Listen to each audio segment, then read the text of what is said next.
Thank you for checking out another project video. My name is Mitch and this is Made by Mitch. Today I'm going to show you how I turned this closet from this into this. Let's check it out.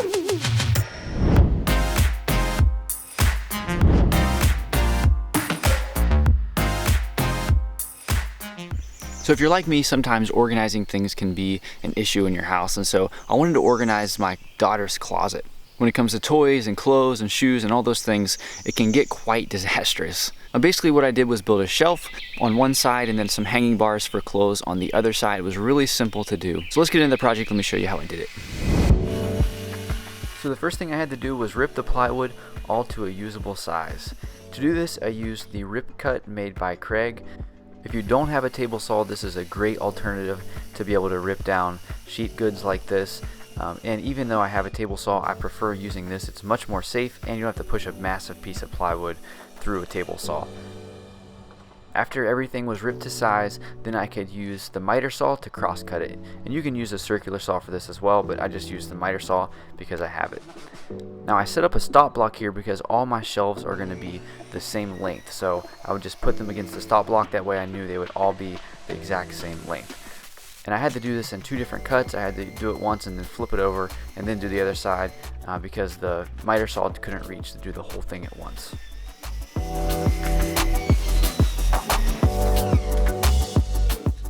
I used pocket holes to assemble the shelf together. This is one of my favorite methods of joining something like this together. It's just so quick and easy to use. And I do have links for all the tools used in the description below. I put all the pocket holes on the bottom side of the shelf, that way you wouldn't see them whenever you're looking at the shelf. And this plywood that I'm using has a rough side and a smooth side, and so I did that on the rough side so that way the smooth side was on the top. And then to start installing the shelves, the first thing I did was I measured where the first shelf would go, and I used these clamps to hold it in place on one side, and then I installed the pocket hole screws. Once the first shelf was installed, I used this spacer piece of plywood to put in between the shelves, going all the way down the rest of the shelf, so that way I knew they were all spaced evenly.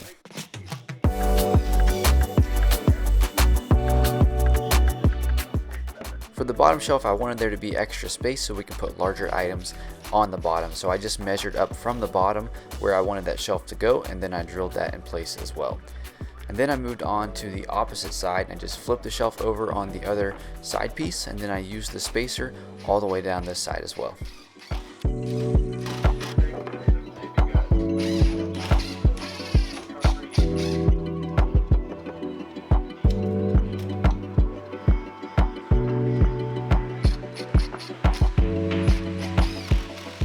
I did the top shelf last, not for any particular reason, but I just wanted to make sure I would have enough material to cover that, so I did pocket holes on this as well.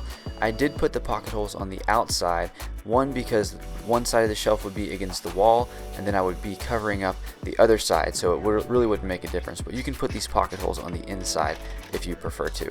I used a clamp to hold it in place while I drilled the second side in, just because it was trying to bow out on me from the shelves, but this worked out perfect.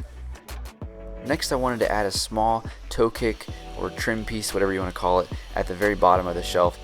So I used a table saw to rip a small piece that would go in the bottom of the shelf.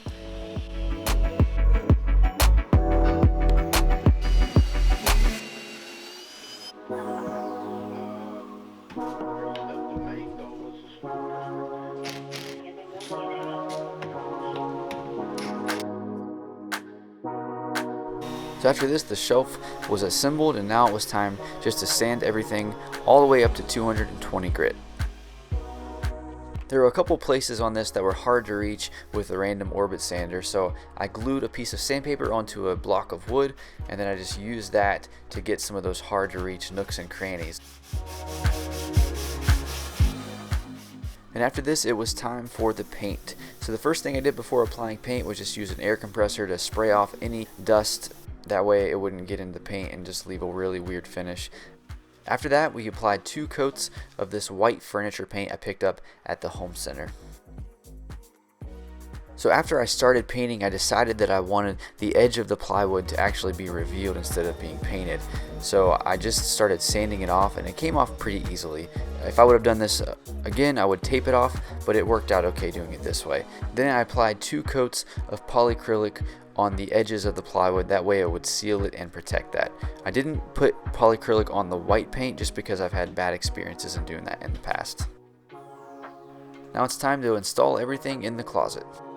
And while I'm doing this, I wanted to take a second to thank my patrons over on Patreon, especially the top level patrons. I really appreciate your support. You help make this channel and these projects possible, so thank you so much.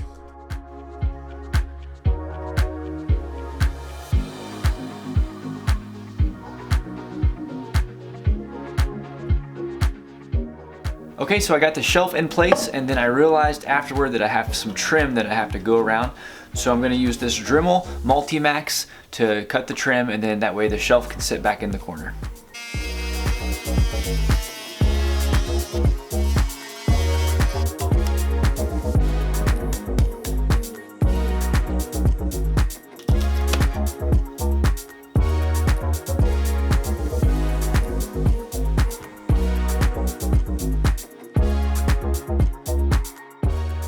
Once the shelf was in place, I used a few 2.5-inch screws to anchor it to the wall. I made sure I hit a stud here so that way it would be anchored really securely. And then I also found a stud here in the middle of the shelf, and I drilled this piece of wood to the wall, and then I drilled down from the top shelf into this board so that way it wouldn't come forward. And I didn't get any footage of that, but you get the idea.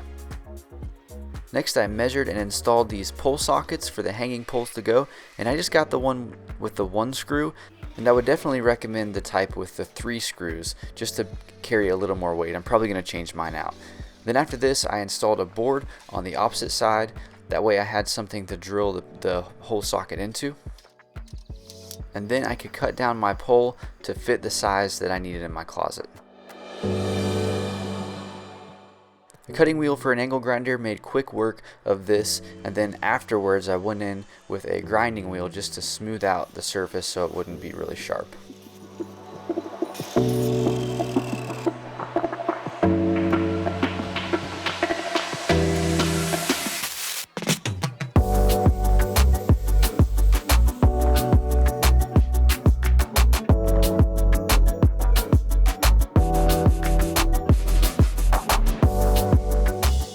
Building in the closet like this really made a difference in the organization of this space. We really got a lot more use out of it, and it really wasn't too difficult of a project. If you like this video, you may like some of the other projects I have on my channel. I'll link a couple of those right here. Thanks so much for watching. We'll see you in the next project.